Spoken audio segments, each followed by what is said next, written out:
ಅನುದಿನ ಅನುಕ್ಷಣ ಮನೆಯಲ್ಲೂ ಕಲಿಯೋಣ ಕಲಿಕೆಯ ಹೊಸ ಹಾದಿಯಲಿ ಜೊತೆಗೂಡಿ ಹೆಜ್ಜೆಯ ಹಾಕೋಣ ಸಂತಸದಿ ಕಲಿಯೋಣ ನಮ್ಮ ಹೆಮ್ಮೆಯ ಈ ಕ್ಲಾಸಿನಲ್ಲಿ. Yes sir. Yes teacher. Present ma'am. नमस्कार विद्यार्थ्यांनो, मी श्रीमती S.V.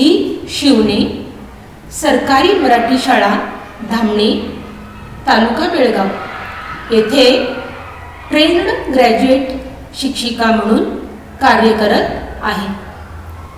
विद्यार्थ्यांनो, आज आपण पाहणार आहोत इयत्ता 7वीच्या गणित विषयातील प्रकरण 8 प्रमाणांची तुलना. तर विद्यार्थ्यांनो, प्रमाणांची तुलना म्हणजे दोन राशींची तुलना करणे. आणि या पाठामध्ये आपण दोन राशींची तुलना करण्याच्या वेगवेगळ्या पद्धती अभ्यासणार आहोत.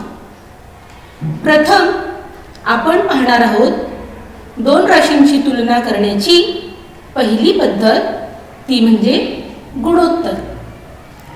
तर विद्यार्थ्यांनो, गुणोत्तर म्हणजे काय हे आपण एका उदाहरणाद्वारेच शिकूया. आता आपल्याला पहा, या चित्रामध्ये दिसत आहे हिना आणि तिचा भाऊ अमीर. पहा, हिनाची उंची किती आहे बरे? तर 150 सेंटीमीटर. आणि अमीरची उंची किती आहे? ती आहे 75 सेंटीमीटर. आता आपल्याला जाणून घ्यायचे आहे की हिनाची उंची अमीरच्या उंचीपेक्षा किती पटीने जास्त आहे, किंवा अमीरची उंची हिनाच्या उंचीपेक्षा किती पटीने कमी आहे. तर विद्यार्थ्यांनो, गुणोत्तर म्हणजे दोन राशींचा भागाकार. समजले विद्यार्थ्यांनो?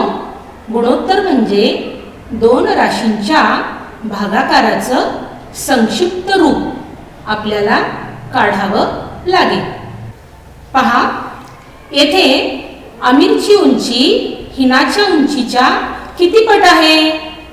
पहा, 75 आणि 150. 75च्या दुप्पट आहे ना 150, किंवा 150च्या बरोबर अर्धे आहेत ना 75. बरोबर. म्हणजेच अमीरची उंची हिनाच्या उंचीच्या 1/2 पट आहे. किंवा आपण असं धरलं की अमीरची उंची 1 पट तर हिनाची उंची त्याच्या दुप्पट. म्हणून विद्यार्थ्यांनो, आपण असं सांगू शकतो की अमीरची उंची ही हिनाच्या उंचीच्या 1/2 पट आहे आणि त्यांचं गुणोत्तर 1:2 हे आहे. किंवा जर आपल्याला हिनाची उंची आणि अमीरची उंची यांचं गुणोत्तर पाहिजे असल्यास हिनाची उंची अमीरच्या उंचीच्या 2 पट असल्यामुळे ते गुणोत्तर 2:1 असं आपण दाखवू शकतो. पाहूयात एक दुसरं उदाहरण. चित्त्याचा वेग. विद्यार्थ्यांनो, माहिती आहे तुम्हाला, चित्ता खूप जोरात पळतो. चित्त्याचा वेग 120 किलोमीटर दर तास आहे. आणि माणसाचा वेग म्हणजेच माणसाच्या धावण्याचा वेग फक्त 20 किलोमीटर दर तास इतका आहे. तर आपल्याला पाहिजे आहे चित्त्याच्या वेगाचं माणसाच्या वेगाशी असलेलं गुणोत्तर. पहा, चित्त्याच्या आणि माणसाच्या वेगाचे गुणोत्तर. तर तुम्हाला माहिती आहे, गुणोत्तर म्हणजे भागाकार. दोन राशींचा भागाकार 120/20. आता ह्याला आपण काय करायचं आहे? संक्षिप्त रूप द्यायचं आहे. तर 20 × 20, 20 × 20 अशा रीतीने किंवा 6:1.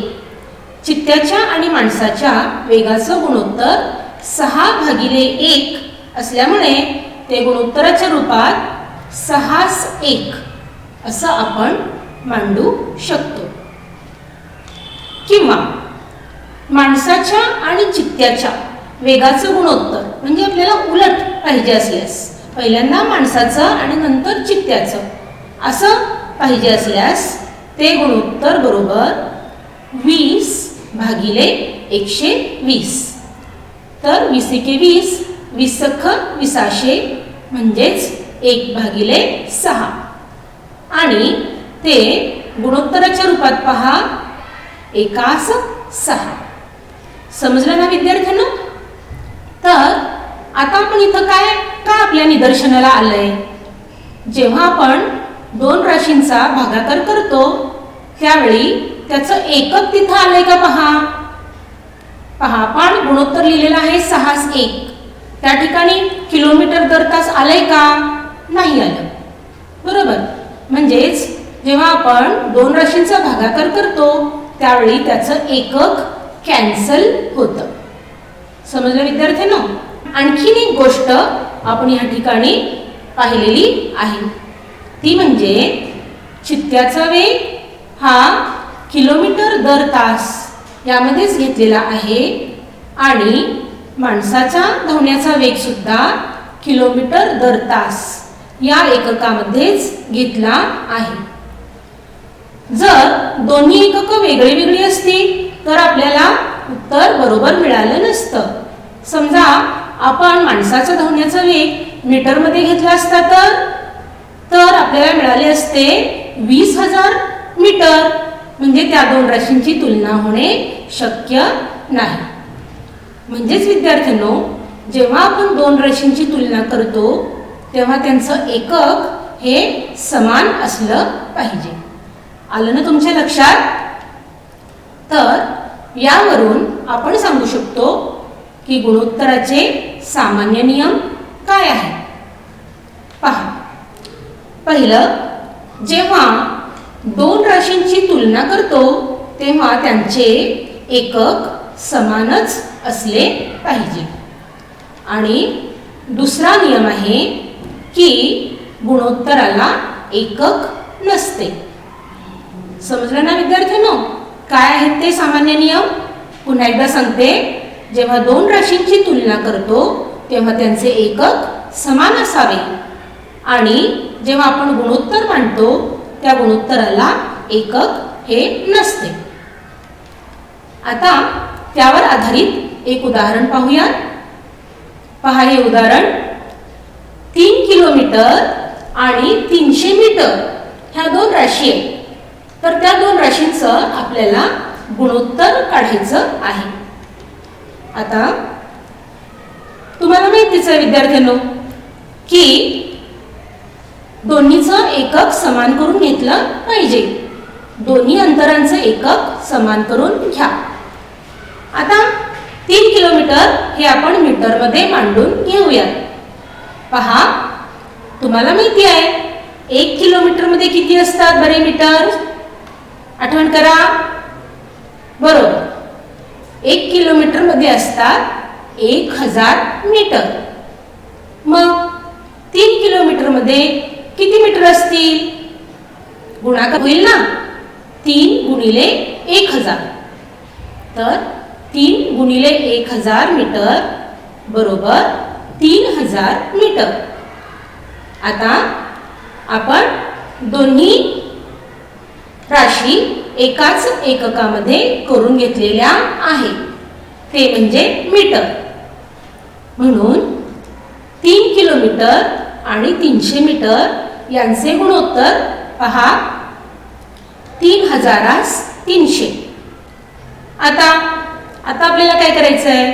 संक्षिप्त रूप दिलं पाहिजे ना. पहा, संक्षिप्त रूप देण्यासाठी आपण दोन्ही बाजूला कितीने भागले पाहिजे? विचार करा बरे.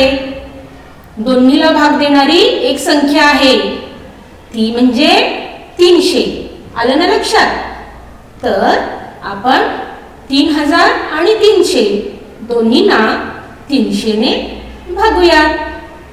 चला, 300 एके 300, 300 10 3000. आणि उजव्या बाजूला पहा, 300 एके 300, 300 एके 300. अशा रीतीने 3000चं संक्षिप्त रूप आलं 10 आणि 300चं संक्षिप्त रूप आलं 1. म्हणजेच 3000-300 या गुणोत्तराचं संक्षिप्त रूप आलं 10-1. तर समजलं ना विद्यार्थ्यांनो, जेव्हा आपण दोन राशींची तुलना करतो त्यावेळेला प्रथम त्यांचं एकक समान करून घेतो आणि त्यानंतर त्या गुणोत्तराला संक्षिप्त रूप देतो आणि त्या गुणोत्तराला आपण कोणतंही एकक मांडत नाही. आता आपण पाहूयात की दोन गुणोत्तरे ही समान आहेत असं आपण केव्हा म्हणू शकतो. म्हणजेच पहा, जर आपल्याला दोन गुणोत्तरांची तुलना करायची असेल तेव्हा आपण काय करावं? दोन गुणोत्तरांची तुलना करण्यासाठी आपल्याला ती अपूर्णांकाच्या स्वरूपात लिहावी लागतात. नंतर त्यांचा छेद समान करून घ्यावा लागतो. तर विद्यार्थ्यांनो, आपण जेव्हा अपूर्णांकाचा छेद समान करतो त्यावेळेस अंशाची तुलना करून ज्याचा अंश लहान तो अपूर्णांक लहान आणि ज्याचा अंश मोठा तो अपूर्णांक मोठा. म्हणजेच त्यासाठी आपल्याला छेद समान करून घ्यावे लागतात. म्हणजेच आपण दोन अपूर्णांकांची तुलना करून घेऊ शकतो. आता आपण पाहूयात यावर आधारित एक उदाहरण. पहा, उदाहरण काय आहे? 2-3 आणि 3-4 ही दोन गुणोत्तर आहे, ही समान आहेत का असा आपला प्रश्न आहे. दिलेली दोन गुणोत्तर समान आहेत का हे आपल्याला तपासून घ्यायचं आहे. तर हे तपासण्यासाठी आपल्याला काय जाणून घ्यावे लागेल? पहा, गुणोत्तर अपूर्णांकाच्या रूपात मांडा. 2-3 म्हणजेच 2/3, 3-4 म्हणजेच 3/4. आता 2/3 बरोबर 3/4 आहेत का हे आपल्याला तपासून घ्यायचं आहे. आता त्यासाठी आपण काय करणार? छेद समान करून घेतला पाहिजे. समान म्हणजे काय करायचं बरे? 3 आणि 4चा लसावी. आता लसावी आठवते का? पहा, लसावी म्हणजे 3 आणि 4च्या पटीतील लहानात लहान संख्या. तर ती कोणती असेल बरे? ती आहे 12. 3 चौक 12 आणि 4 त्रिकम 12. बरोबर विद्यार्थ्यांनो? म्हणून आपण 2/3ला काय करून घेणार आहे? छेद 12 करून घ्यायचा आहे. त्यासाठी छेदाला 4ने गुणले पाहिजे. 3 चौक 12. आता जर छेदावरती एक क्रिया केली, छेदाला जर एका संख्येनं गुणलं की अंशाला सुद्धा त्याच संख्येने गुणलं पाहिजे. हे माहिती आहे ना तुम्हाला? म्हणून आपण काय करतोय? 2/3 अंशाला सुद्धा 4ने गुणतोय आणि छेदाला सुद्धा 4ने गुणतोय. अशा रीतीने आपल्याला मिळाले 2 चौक 8 आणि छेद मिळाला 3 चौक 12. त्याचप्रमाणे विद्यार्थ्यांनो, दुसरं जे गुणोत्तर आहे 3-4 हे सुद्धा आपण छेद 12 करून घ्यायचं आहे. आता 3/4 तर 4 या छेदाचे 12 करण्यासाठी 4ला 3ने गुणले पाहिजे. तर 3/4 अंशाला पण 3ने गुणा आणि छेदाला सुद्धा 3ने गुणा. म्हणजेच आपल्याला समान अपूर्णांक मिळेल ना. म्हणजेच अंश आणि छेदाला समान संख्येने गुणल्यानंतर आपल्याला समान अपूर्णांक मिळतो. म्हणजे ह्या अपूर्णांकाची आणि त्या अपूर्णांकाची किंमत ही वेगवेगळी असणार नाही. तर आपल्याला मिळाले अंशाच्या ठिकाणी 3 त्रिक 9 आणि छेदाच्या ठिकाणी मिळाले चारित्रिक 12. आता विद्यार्थ्यांनो, दोन्ही गुणोत्तराचे छेद हे 12 झालेले आहे.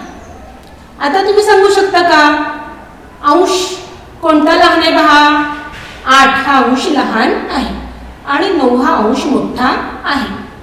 तर यावरून 8/12 हा पूर्णांक छोटा आणि 9/12 हा पूर्णांक मोठा. समजलं विद्यार्थ्यांनो? 8/12 हा पूर्णांक छोटा आणि 9/12 हा पूर्णांक मोठा. तर दिलेली दोन्ही गुणोत्तर समान आहेत का? नाहीत ना? बरोबर.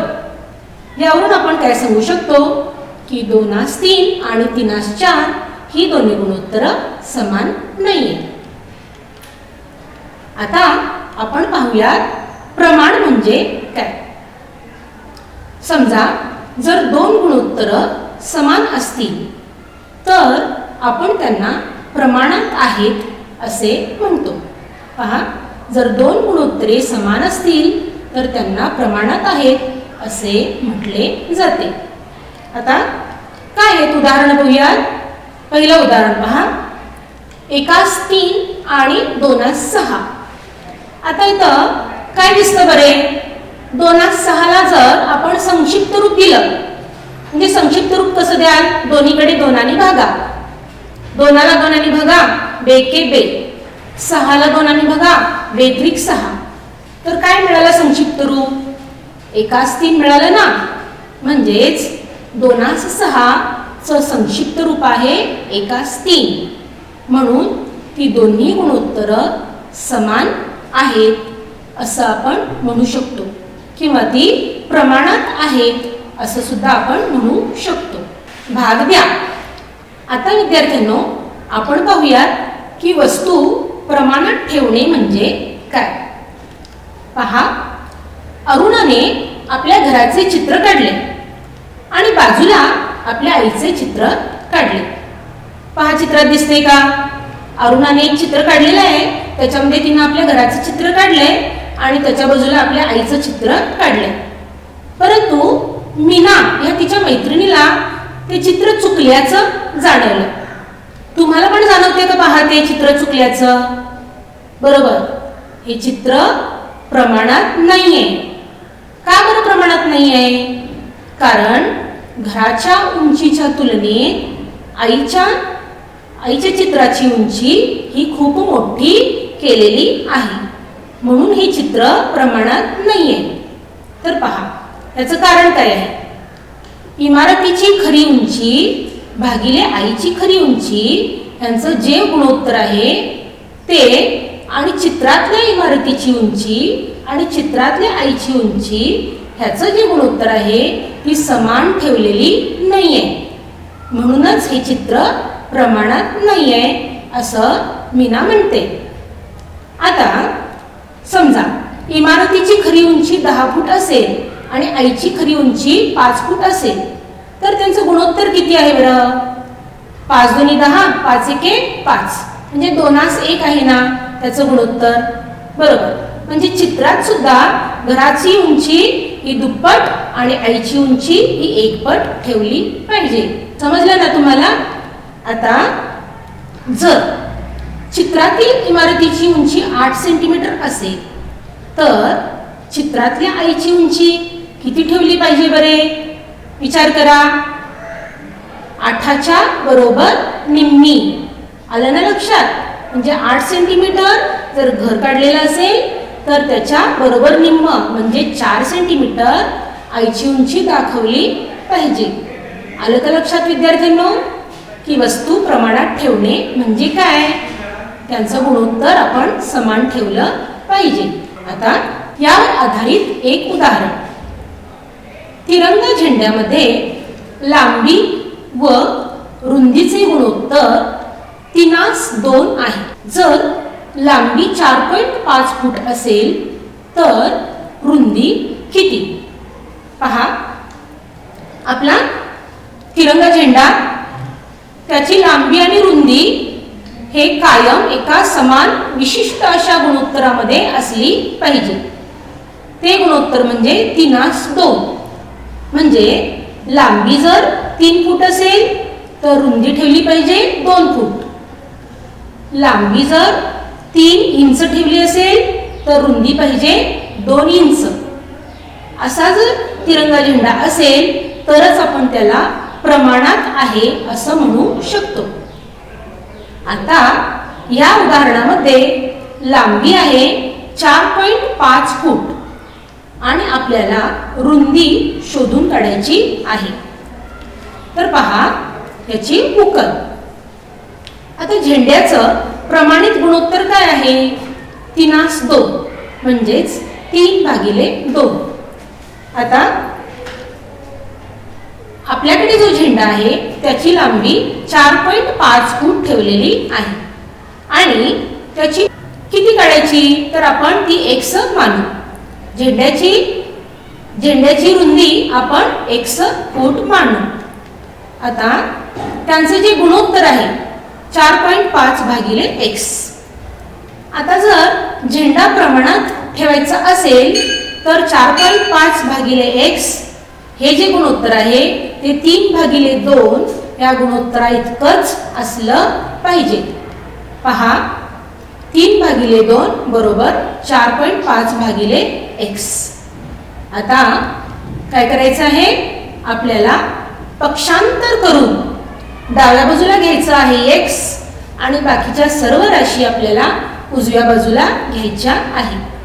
तर 4.5 त्याला 2 ने गुणायचं आहे आणि 3 न भागायचं आहे. यालाच आपण तिरकस गुणाकार असं सुद्धा म्हणू शकतो. आता 4.5 गुणिले 2 म्हणजे 4.5 चे डबल केल्यानंतर आपल्याला मिळतात 9. 9/3 किती येईल बरे? 3 एके 3 आणि 3 त्रिक 9. अशा रीतीने x ची किंमत आली 3 म्हणजेच 3 फूट. कारण लांबी आपण 4.5 फूट ठेवलेली आहे तर रुंदी आपल्याला मिळणार 3 फूट. समजलं ना विद्यार्थ्यांनो की प्रमाण म्हणजे काय? त्यानंतर आपण पाहणार आहोत एकमान पद्धत किंवा एकक पद्धत म्हणजे काय. आता एक उदाहरणच आपण या ठिकाणी पाहणार आहोत. पहा 6 बाउल्स आहेत ज्यांची किंमत ₹90 आहे. तर 10 बाउल्सची किंमत किती? आता एकमान पद्धत म्हटलेलं आहे म्हणजेच काय? तर 6 बाउल्सच्या किमतीवरून आपल्याला एका बाउलची किंमत प्रथम शोधून काढली पाहिजे. तर ती कशी शोधून काढणार? 6 बाउलची किंमत आहे ₹90 तर एका बाउलची किंमत कशी मिळणार आपल्याला? बरोबर 90 ला 6 ने भागल्यानंतर आपल्याला एका बाउलची किंमत मिळेल. तर पाहूया एका बाउलची किंमत किती आहे ते. 6 बाउलची किंमत बरोबर ₹90 म्हणून एका बाउलची किंमत 90/6. आता भाग द्या. 6 एके 6 अंशाला भाग द्या 6 ने. 6 एके 6 आणि 6 पंचे 30 बरोबर. तर एका बाउलची किंमत आली किती? ₹15.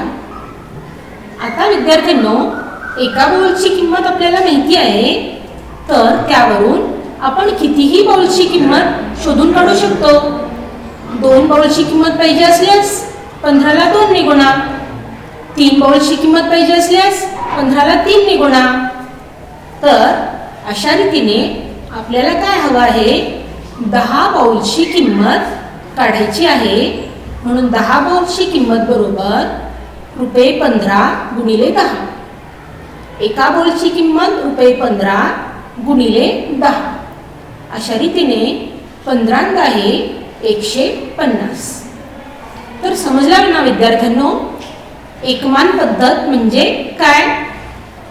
तर एकमान पद्धत किंवा एकक पद्धत म्हणजे अनेक वस्तूंच्या किमतीवरून आपण एका वस्तूची किंमत प्रथम शोधून काढली पाहिजे आणि त्या एका वस्तूच्या किमतीवरून आपण कितीही वस्तूंची किंमत शोधून काढू शकतो. समजलं ना विद्यार्थ्यांनो?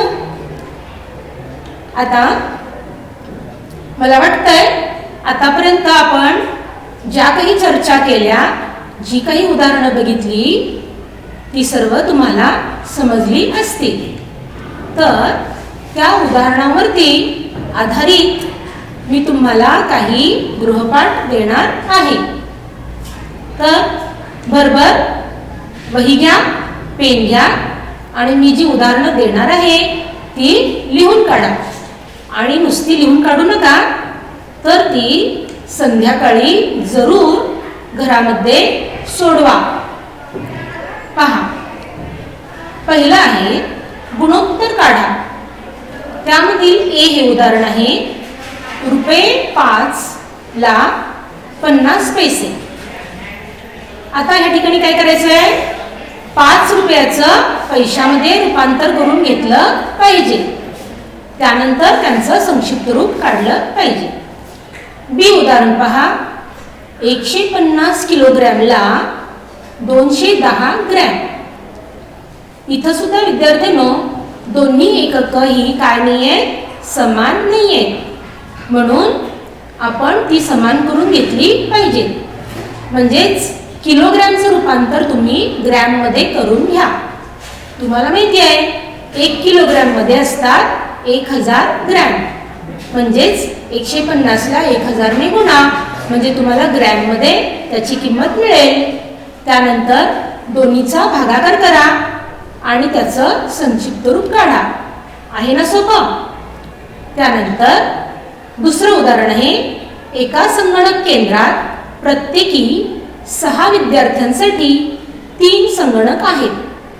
तर 24 विद्यार्थ्यांसाठी किती संगणकांची आवश्यकता आहे? आता हे उदाहरण तुम्हाला कोणत्या आधारे सोडवावं लागेल? आठवण करा. बरोबर, एकमान पद्धतीच्या आधारे तुम्ही हे उदाहरण सोडवू शकता. तर विद्यार्थ्यांनो, ही सर्व उदाहरणे तुम्ही घरी सोडवा आणि आपल्या शिक्षकांकडून ती अवश्य तपासून घ्या. पुन्हा भेटूया आपल्या पुढच्या भागामध्ये.